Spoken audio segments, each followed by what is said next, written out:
اعتراض نمبر 9،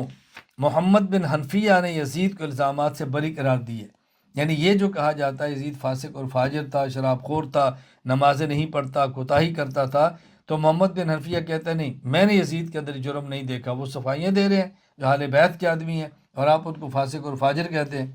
حوالہ کیا ہے؟ امام شمس الدین ذاہبی رحمہ اللہ، وفات 748 ہجری، تاریخ الاسلام میں لکھتے ہیں، نافع فرماتے ہیں فمشا عبداللہ بن مطیع و صحاب الی محمد بن الحنفیہ، عبداللہ بن مطیع رضی اللہ عنہ کے ساتھی محمد بن حنفیہ کے پاس گئے، اراد علی خل یزید، انہوں نے چاہا کہ یزید کی خلافت کو محمد بن حنفیہ توڑ دے، انہوں نے انکار کر دیا۔ ابن مطیع نے فرمایا ان یزید یشرب الخمر، یزید شراب پیتا ہے، ویترک الصلاۃ، نمازیں چھوڑتا ہے، ویتعدی حکم الکتاب، اور اللہ کے حکموں کو توڑتا ہے۔ تو اس نے کہا محمد بن حنفیہ نے ما رأیت مما تذکرون، میں نے وہ برائی اس کے اندر نہیں دیکھی جو تم بتا رہے ہو، وقد اقمت عندہ، میں تو ان کے پاس رہ کر آیا ہوں، فرأیت مواظبا علی الصلاۃ متحریا للخیر یسأل عن الفقہ، میں نے دیکھا نماز کی پابندی کرتا تھا اور خیر کے اوپر بہت یعنی حریص تھا، تلاش کرتا تھا اور مسائل پوچھا کرتا تھا، میں نے تو خامیاں نہیں دیکھی۔ جواب ذہن نشین فرما لو۔ پہلا جواب یہ ہے،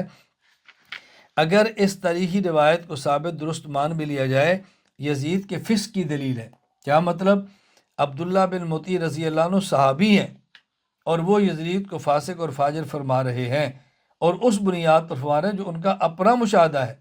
وہ تو اس بنیاد پہ فرما رہے ہیں کہ یزید ایسا تھا، یزید ایسا تھا، تو یہ یزید کے فاسق ہونے کی دلیل ہے۔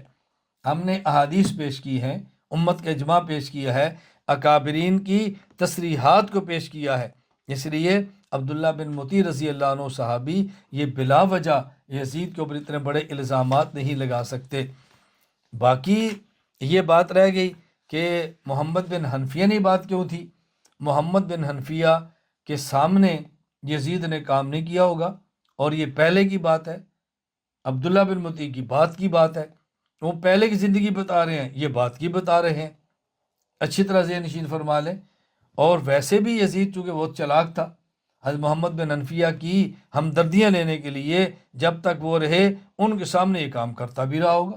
تاکہ یہ میرے مخالف نہ ہوں، اہل بیت کے آدمی ہیں، بہت بڑے ہیں، اگر یہ میری بیت کا انکار کر دیں گے تو نقصانات بہت زیادہ ہوں گے، اس میں کوئی حرج کی بات نہیں ہے۔ اس لیے اس بنیاد پر یہ نہیں کہہ سکتے کہ یزید فاسق اور فاجر نہیں تھا، جس کو اچھی طرح ذہن نشین فرما لیں۔ باقی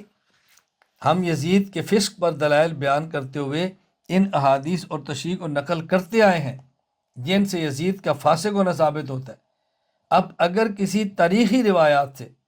یزید کی مدح ثابت بھی ہو جائے تو وہ تاریخی روایات ان حقائق اور دلائل کے مقابلے میں قابل قبول نہیں ہوگی۔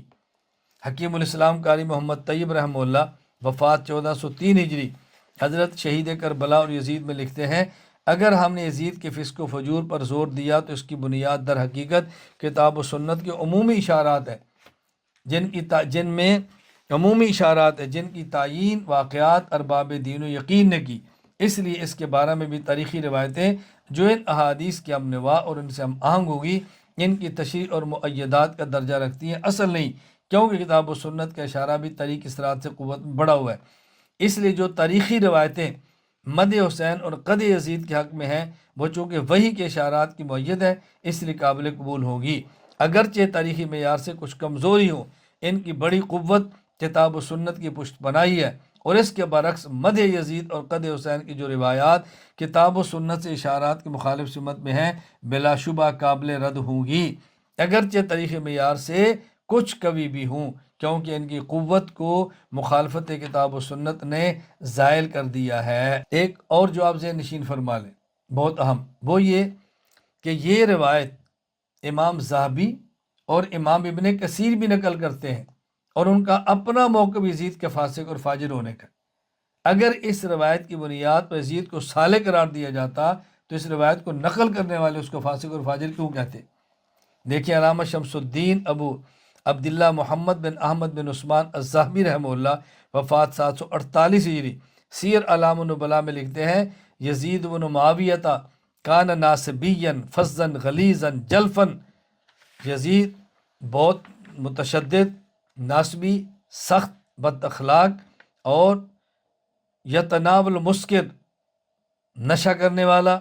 ویفعل منکر، غلط کام کرنے والا تھا۔ افتتح دولتہ بقتل شہید الحسین، اس کی حکومت قتل حسین سے شروع ہوئی، واختتمها بوقعۃ الحرہ، اور واقعہ حرہ پر ختم ہوئی۔ فبقتہ الناس ولم یبارک فی عمرہ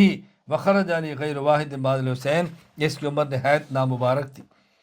امام عماد الدین اسماعیل بن کثیر رحمہ اللہ وفات 774 ہجری البدایہ والنہایہ میں لکھتے ہیں وَكَانَ فِيهِ أَيْضًا اقبال علی الشہوات وترک بعض الصلوات فی بعض الاوقات واماطتها فی غالب الاوقات، یہ شہوت پرست تھا اور نمازوں کو بعض اوقات چھوڑ دیتا تھا اور اکثر اوقات نماز کو قضا کر کے پڑھتا تھا۔